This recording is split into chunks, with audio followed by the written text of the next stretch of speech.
नमस्कार। मैं जनमुक्ता श्रेयों गौतम। बिहार के पूर्व मुख्यमंत्री और आरजेडी के प्रमुख लालू यादव की पत्नी राबड़ी यादव ने अब अपना 10 सर्कुलर रोड वाला बंगला खाली कर दिया है।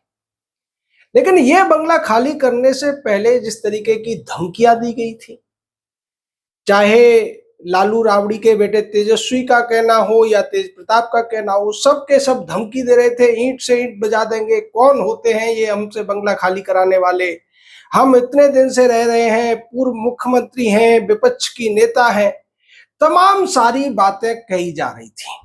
लेकिन राज्य सरकार ने नोटिस दे दिया था कि बहुत हुआ, आप 20 साल रह लिए, अब ये सरकारी बंगला खाली करिए, दूसरे बंगले में शिफ्ट हो जाइए। हमारे देश में जितनी भी परिवारवादी पार्टियां हैं या दूसरी भी जो पार्टियां हैं, उनके जो नेता होते हैं, एक बार मुख्यमंत्री बन जाए या मंत्री बन जाए, प्रधानमंत्री बन जाए, तो फिर सरकारी बंगलों को वो किसी न किसी तरीके से अपने कब्जे में ही रखना चाहते हैं। इसके पीछे एक वजह यह भी होती है कि जब वो उन बंगलों में रह रहे होते हैं तो सरकारी खजाने से करोड़ों रुपए उन बंगलों पर खर्च कर दिए जाते हैं। और इसका एक उदाहरण उत्तर प्रदेश में भी देखने को मिला था, जब एक मुख्यमंत्री अपना पद छोड़ा था, मुख्यमंत्री ने, चूंकि चुनाव में वो हार गया था, तो उसके बाद उसकी पार्टी के जो चेले चपाटे थे वो उस बंगले से टोटी, गमला, कमोड, टाइल्स, मतलब हर वो कीमती चीज उखाड़ कर ले गए थे जो उस मुख्यमंत्री ने सरकारी खजाने को खर्च करके उसमें लगाई थी। क्योंकि स्विमिंग पूल में इटालियन टाइल्स लगी हुई थी, जो कमोड थे काफी महंगे थे, लेकिन उतने महंगे भी नहीं थे जितने कि केजरीवाल ने अपने शीश महल में लगवा दिए थे 10-10 लाख के कमोड। और ये जो बंगले कब्जाने की बात है, ये ज्यादातर इंडी गठबंधन के सभी दलों के बारे में साबित होती है। कांग्रेस पार्टी की एक लोकसभा अध्यक्ष हुआ करती थी, उन्होंने भी अपना बंगला खाली करने से मना कर दिया था। उससे पहले मायावती ने भी दिल्ली में 2 बंगले कब्जा लिए थे। और कांग्रेस की जो पूर्व अध्यक्षा हैं, आज के जो एलओपी हैं, उनकी माता है, वो पिछले करीब 36 सालों से एक बंगले पर कब्जा करके बैठी हुई है। ये जो 10 जनपद का बंगला है, ये राजीव गांधी को तब मिला था जब वो नेता प्रतिपक्ष थे।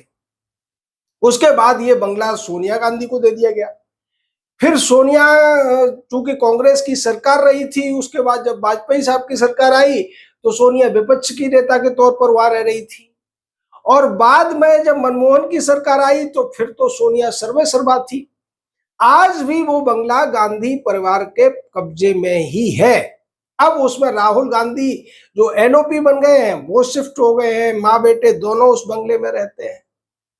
यानी जो 10 जनपद का ये जो बंगला है, 15,000 स्क्वायर मीटर से ज्यादा का ये बंगला है, उसको छोड़ने का नाम ये परिवार नहीं ले रहा है।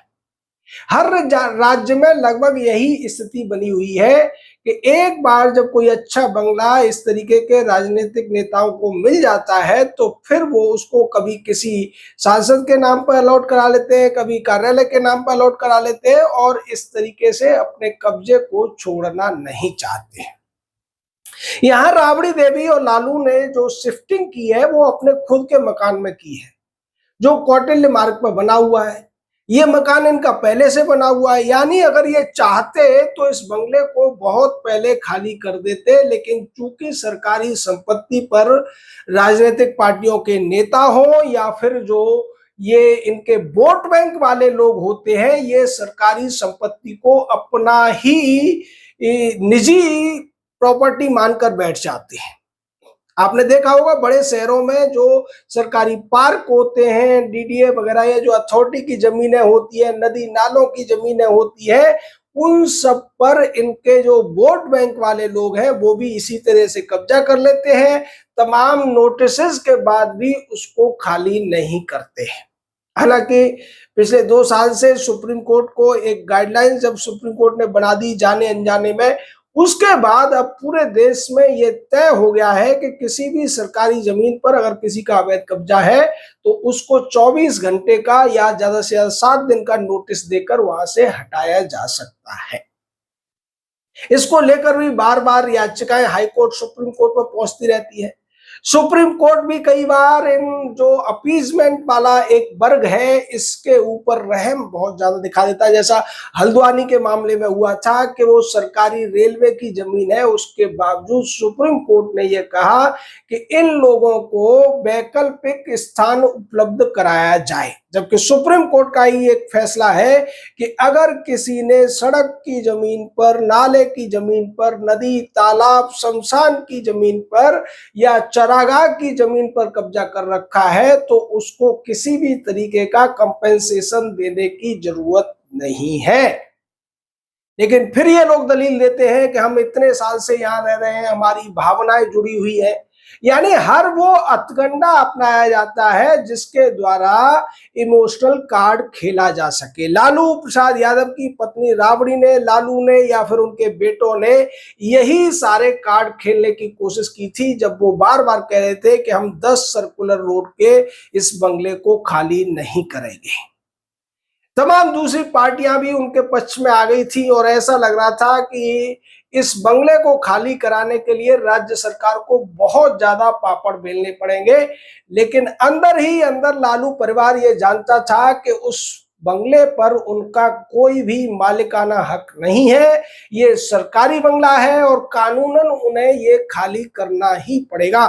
यही वजह है कि राबड़ी देवी के सेक्रेटरी ने, जो अथॉरिटी थी, जो डिपार्टमेंट था, उसको लेटर लिखकर ये कहा था कि हम 5 तारीख तक इस बंगले को खाली कर देंगे और अब उन्होंने 4 तारीख को ही इस बंगले को पूरी तरह से खाली कर दिया है। ये जनता की बड़ी जीत है, क्योंकि जब जनता किसी सरकार को पूरी ताकत देकर चुनती है तभी इस तरीके के फैसले हो पाते हैं।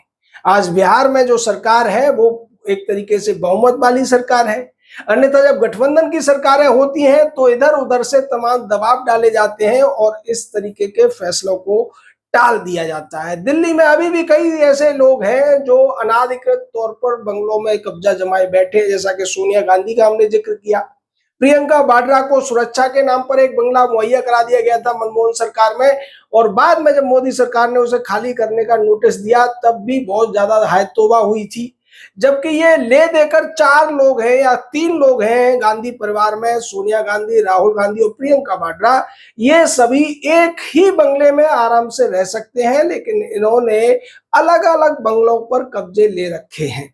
अब चूंकि प्रियंका वाड्रा सांसद बन गई है तो उनको भी बंगला मिल गया। राहुल गांधी को बंगला मिला हुआ था, लेकिन उन्होंने देखा कि कहीं 10 जनपद को खाली करने का नोटिस मेरी मां को न चला जाए, इसलिए अब पिछले 3 साल से राहुल गांधी भी शिफ्ट हो गए हैं 10 जनपद में।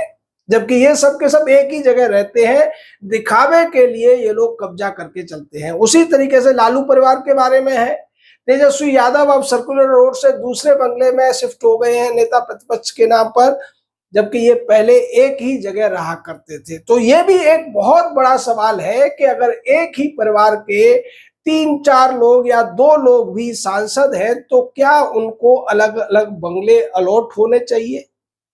अगर ऐसा होता है तो ये राष्ट्रीय संसाधनों का दुरुपयोग ही कहा जाएगा।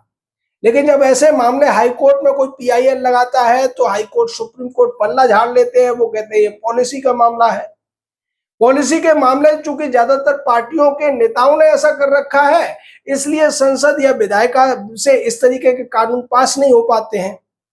और जैसा उत्तर प्रदेश में हुआ था कि वहां पर पूर्व मुख्यमंत्री के नाम पर कई कई बंगलों पर लोग कब्जा जमा कर बैठे थे। बाद में जब योगी सरकार आई, नियम कानून बदले, तो उन्हें वहां से अपने बंगले खाली करने पड़े थे, जिसमें ये पूरा गमला टोटी वाला कांड हुआ था। हालांकि बाद में उस मुख्यमंत्री ने सफाई दी थी और यहां तक कह दिया था कि जो जो नुकसान हुआ है, जो जो चोरी हुआ है, हम उसकी भरपाई कर देंगे, आप पैसे बताइए, हम आपको पैसे दे देंगे। अब यहां भी ये देखना पड़ेगा कि लालू राबड़ी ने ये जो 10 सर्कुलर रोड का पटना का बंगला खाली किया है, इसमें से क्या क्या चीजें गायब है, इसकी अभी इन्वेंटरी नहीं आई है, इसके फोटोग्राफ्स नहीं आए हैं। अगर उन्होंने नहीं किया होगा तो उनके कार्यकर्ताओं ने, ये जो कर्मचारी हैं, उन्होंने कुछ न कुछ तो निकाला होगा, इसकी पूरी उम्मीद की जा सकती है, क्योंकि ये परिवारवादी पार्टियों की पुरानी परंपरा रही है। जब प्रतिभा सिंह पाटिल देश की राष्ट्रपति हुआ करती थी और राष्ट्रपति भवन को खाली करके जा रही थी, तो फिर उन्हें जो भी गिफ्ट मिले थे राष्ट्रपति के तौर पर, एक ट्रक भरकर वो ऐसे तमाम गिफ्ट्स को ले गई थी, जबकि वो सारे के सारे गिफ्ट राष्ट्रपति भवन की प्रॉपर्टी थे, राष्ट्र की प्रॉपर्टी थे। तो ये इस तरीके की जो परिवारवादी गठबंधन की पार्टियों में एक प्रवृत्ति है, वो अक्सर देखने को मिलती है। आपका इस पूरे मामले पर क्या कहना है? अपनी राय दीजिए, हमारे साथ जुड़े रहिए, चैनल को लाइक कीजिए, सब्सक्राइब कीजिए और हमारी ये जो मुहिम है राष्ट्र के प्रति, उसका एक हिस्सा बनिए। जय हिंद, जय भारत।